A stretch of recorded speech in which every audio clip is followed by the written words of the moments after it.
So I'm sitting on the deck of my junior suite here in the Dominican Republic, overlooking that long swimming pool.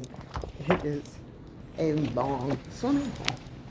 It goes from here, the entire length of the building, all the way down to the other end.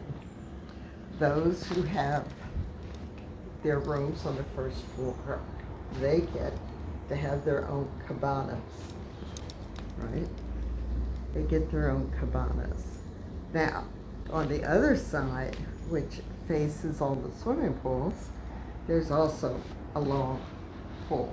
Now, the only difference is on the other side, where you see all the hedges, are more chairs and things. So when I go down to access the pool, I will access from the other side so I can make use of the chairs.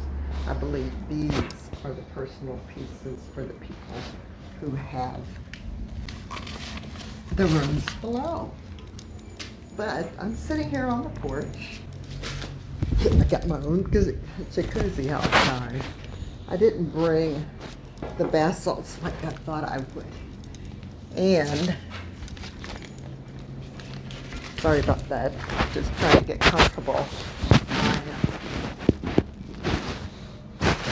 Drink it. Should have. But this tub is huge, isn't it? Anyway, what am I talking about? So, let's flip me right over here. So I'm all set for the, what do you want to call it? The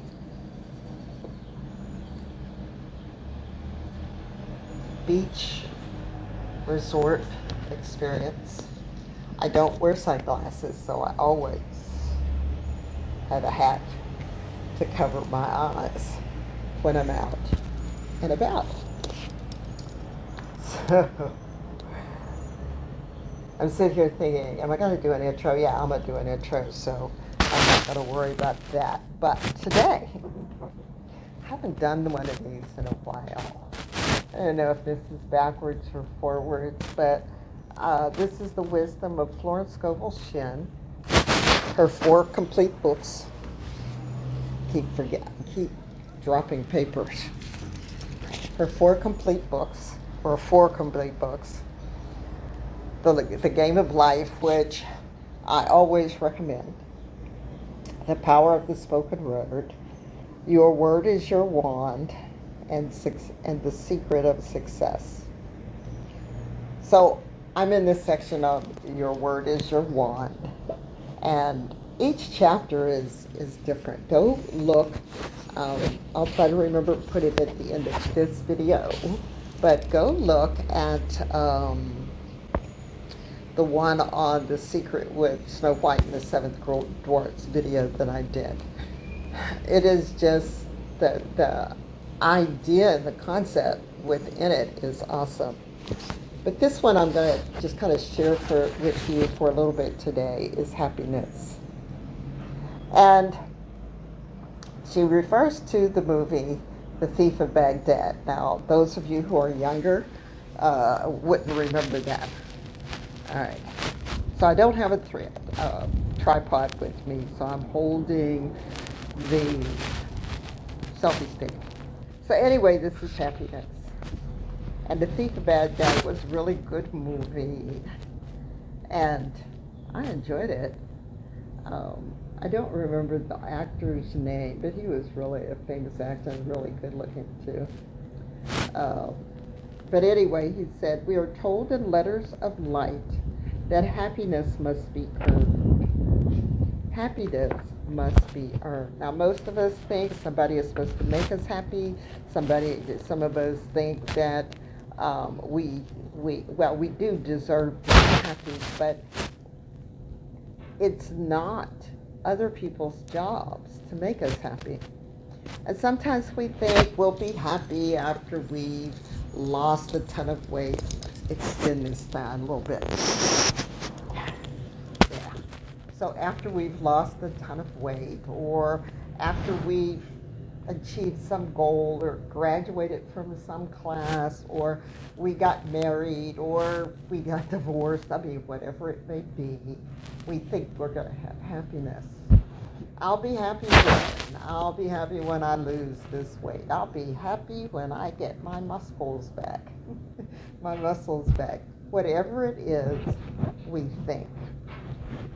Well, she goes on to say, it is earned through perfect control of the emotional nature. There can be no happiness where there is fear, apprehension, or dread. With a perfect faith in God comes a feeling of security and happiness.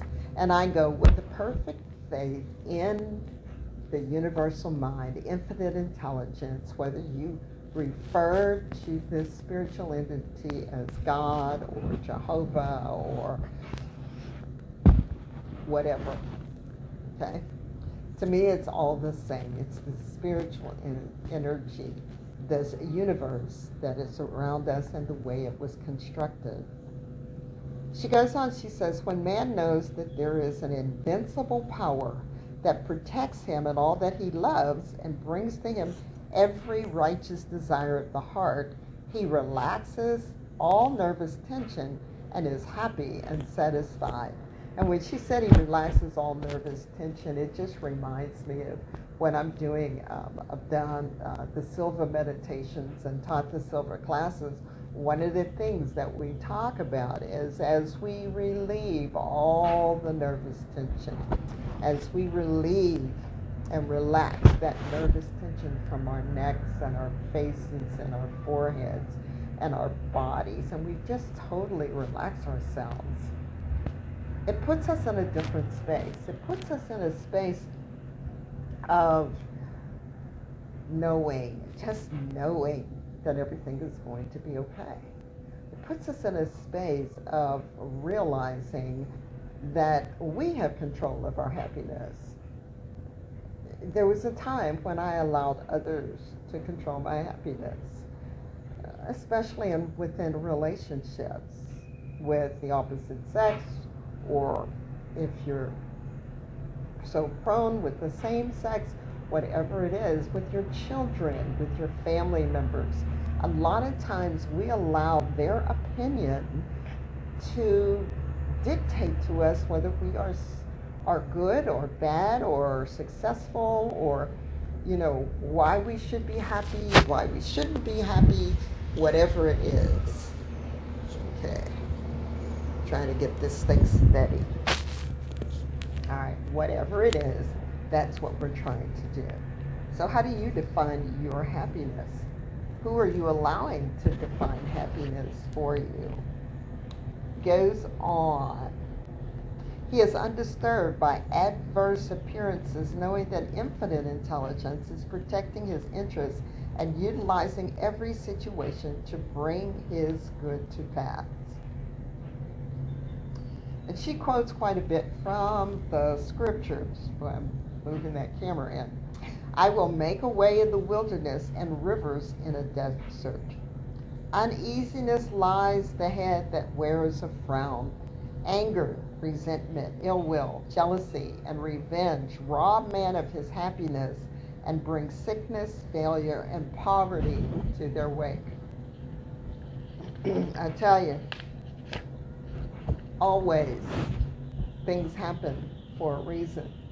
Last night I popped on the television to see what was there, and a movie that I had seen many years ago, and that had really, it actually prompted a blog post or another video, but it's called The War Room. I noticed this time in watching it, I noticed a number of things which are my own little idiosyncrasies, but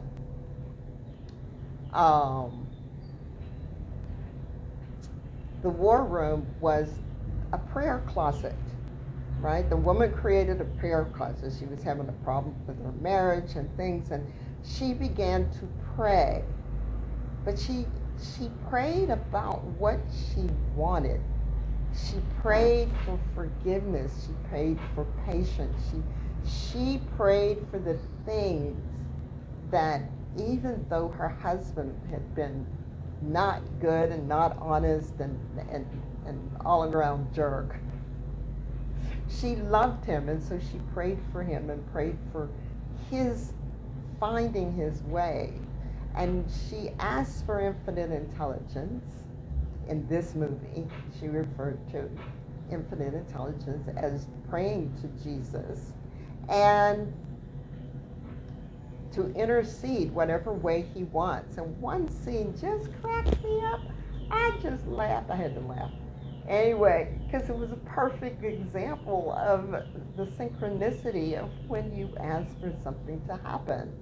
And what that synchronicity was is he was in Atlanta, out of town on a business trip, and he met this woman that was part of the company that he called on.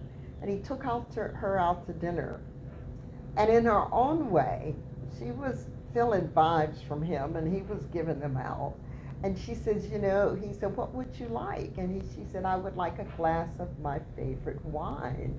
And he says, okay, whatever you would like. And she said, yeah, but it's not here, it's at my apartment. And he thought, not even a half a second, and basically, I'm up for that. But then all of a sudden, he started getting sick. I mean, he had signed for the bill, he had paid for the bill. He said, excuse me, and he went in the bathroom, he put cold water on his face, and next thing you knew, he was up checking into the commode, right? And the assumption was he didn't go to get that wine, he was too sick.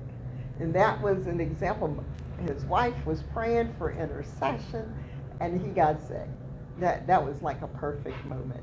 But those kinds of things can happen. I've told the story before about a young lady. I was at a book signing. There were several of us authors there, but there wasn't too much activity. And so I was talking to her, and I kept hearing this voice say, well, this voice at the time, I didn't know what to call it, but infinite intelligence voice saying to me, gift her a book. And I was like, no, I don't want to gift her a book, gift her a book. But I don't want to do that. I drove all the way up here to Pennsylvania, I haven't sold that much, I'm not going to, you know how you do all those things. And then I went, okay, I'll gift her a book. As I gifted her a book, she began to cry. Tears was rolling down her eyes. I said, what's going on? Why are you crying? And she went on to say that she was crying because she was there praying about how she could get my book because she wanted it. She wanted to read it. Now that book that she wanted was Christianity, the Law of Attraction, and the One Command. So I gifted her the book. And that's how quickly, when you pray, just like in that movie, as she was praying, he got sick because she didn't know how to stop him from having an affair. But infinite intelligence, God knows how to stop something or how to intervene. And that's what you look for. And when you're looking for happiness, you look for ways, positive ways in your life in order to deal with that. All right, this is just a 1.5 page chapter for her. She goes on, she says, resentment has ruined more homes than drink and killed more people than war. For example, there was a woman who was healthy and happy and married to a man she loved. The man died and left part of his estate to a relative. The woman was filled with resentment. She lost weight, was unable to do her work, developed gallstones, and became very ill. A metaphysician called upon her one day. He said, "Woman, see what hate and resentment have done to you? They have caused hard stones to form in your body, and only forgiveness and goodwill can cure you." The woman saw the truth of the statement. She became harmonious and forgiving and regained her splendid health. And many times you have been told And I have said, and others have said, forgiveness is not for the other person. Forgiveness is for you, so that you do not feel that resentment, that hate.